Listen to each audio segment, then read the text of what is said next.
I think ultimately our team didn't change a lot, so we had a vision that we were going to be a puck possession team, a team that really wanted to play from the top of the circles or the hash marks down. We wanted to roll around down low. We wanted to wear teams down.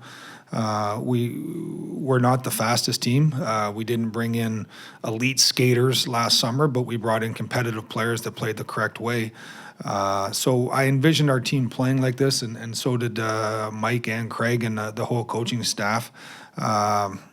And I think the way that we won was the way that we had to win. We weren't going to win playing the style of someone different. We weren't going to get in a track meet and have success and trade chances. One of the things that I think our defense inside of our organization gets a lot of credit for is killing plays down low.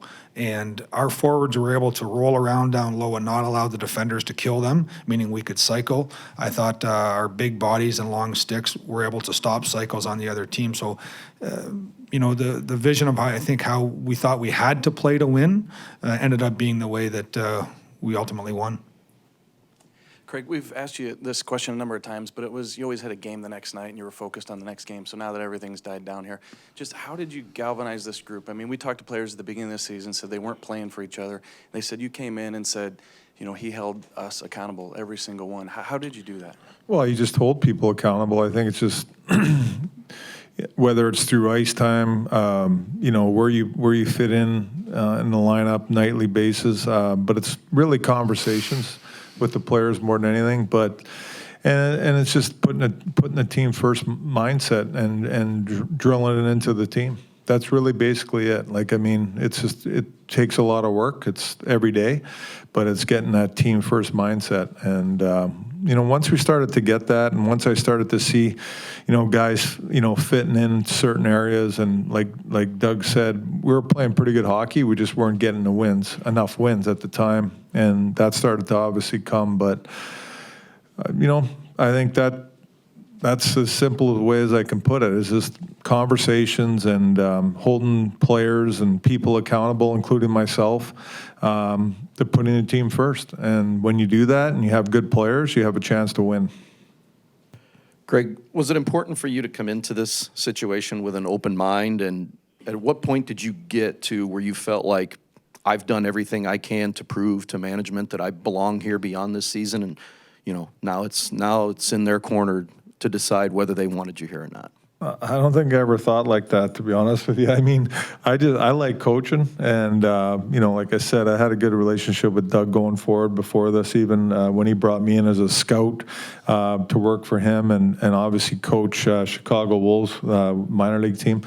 So, I mean, I just like coaching. So when I got the job here, obviously my first, thought was just to get this team back on track and just kind of get things in order. I thought that we had a lot of, new players, and it just really wasn't fitting together at the time. And, in my mind, it was to get that fit together. We need to get everybody on track. And once that started going, and we started as a coaching staff, and obviously Doug too, and he commented on it. We started feeling good about the way we were playing, but again, we needed more wins. So Binnington obviously helped that coming in. He played really well, and that's when the wins started piling up. But to be honest with you, I just enjoyed being here coaching and being a coach here every day for the St. Louis Blues. I really wasn't thinking about too much past that. Craig, with that being said, did you feel like the buy-in came immediately once you took over, or did you feel like it took some time? Well, it takes time. It always does. It's you got to push it and prod it and do all kinds of things to get everybody to get on the same page and the buy-in. It takes a little time, but they did a great job. Our players, they wanted to win. They wanted to be a good team, and that obviously happened. And they became a good team, and that's to their credit. It's not an easy thing to win the Stanley Cup, I'll tell you that. It's a tough road. And again, you got to have a real good team. You can have good players, and you might not win. You got to have a good team, and we had a good team this year. Two-parter. Army, first of all, at these press conferences in the past, you've expressed some frustration with your team's lack of killer instinct. How heartening was it to have Craig instill that? And secondly, any additions or changes to the staff? The ability to rebound this year, I thought, was certainly the best that we've had in a number of years here. But also, there was more hurdles this year than in past years. For a number of years, we would start out on a consistent basis and end up with in the 100, 107, 108, 110 points. We didn't have the hurdles that we went over this year. I think when I look back on it, and I'm doing that more and more each day, is that because we had no runway at the end of December, January, our team not only had to park the losses quickly, they had to park the wins quickly. And I thought Craig and his staff did a fabulous job of celebrating the victories through the end of that evening, and then the next day coming back to work. We didn't get hung up on a bad loss or too high on a win. And when you get into the playoffs, I thought that was a huge advantage for our team. We won the first 2 games in Winnipeg and then lost the next 2. And maybe in the past that would have been enough to derail a group. That wasn't enough to derail this group, because they had that resolve that, we have to get back to work. And you see it being down in series, you see it being up in series, and being able to close teams out. This team had the fortitude to stay on task. I had a coffee with Alexander Steen yesterday, and we were talking, and he was giving me some insight, and he said, after the first period of Game 7, the room said, we're fortunate to be up, but it's the next shift, the next shift, the next shift. And I think this group, and Craig can attest to it, they played months on end just worrying about the next shift, and that's something that I think allowed us to have the success that we had. As far as the coaches that are here now are certainly all returning. They're under contract. And Craig and I will decide.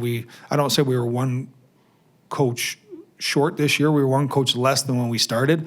I'll sit with Craig and to see if he believes that the work needs to be spread out through one other additional coach, or if this group wants to stay together. He'll certainly, he and I can discuss that. But as Craig deserves all the credit. I don't want to diminish that, but also his assistant coaches, Mike Van Ryn, Steve Ott, Sean Farrell, David Alexander, and Larry Robinson from above get a ton of credit for helping Craig install what ended up being a very successful program.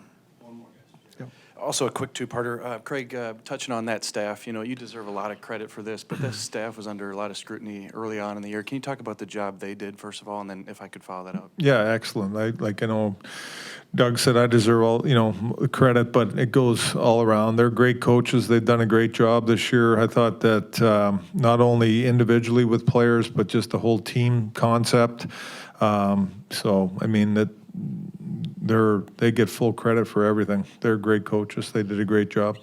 Then talking to Doug at the draft in Vancouver the other day, he said there was a lot of playing on emotion, and he just said, next shift, your guys' backs were against the wall. Do you see it as a challenge? He was talking about playing under normal circumstances starting next October. Is that a challenge for you guys after what you've gone through? Well, I think it's a challenge every year coming in the new season, but it'll be a little bit of a tougher challenge this year, winning the Cup. Obviously, your season's a lot longer this year, so training is a little bit tougher.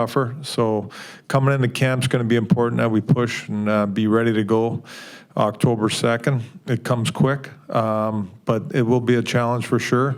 I think that it's important that it's a day-to-day basis. That's how you have to look at the season, and we're going to have to do the same thing this year, right from training camp. And throughout the season, you win a game, you lose a game. You gotta fix whatever you have to fix, but you got to move on from it and focus on the next game. That's really important to do.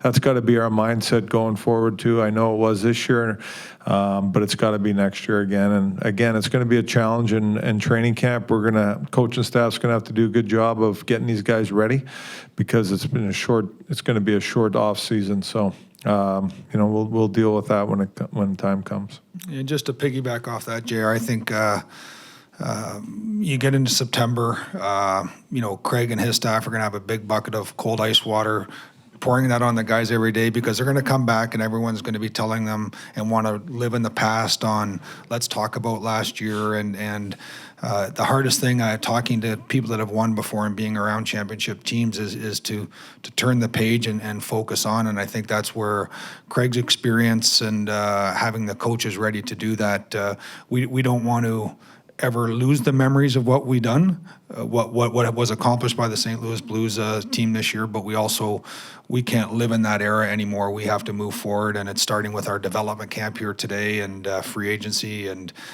so I know that it's going to be a great story in September, but please don't take it the wrong way when we try and say, let's just move forward. Yeah.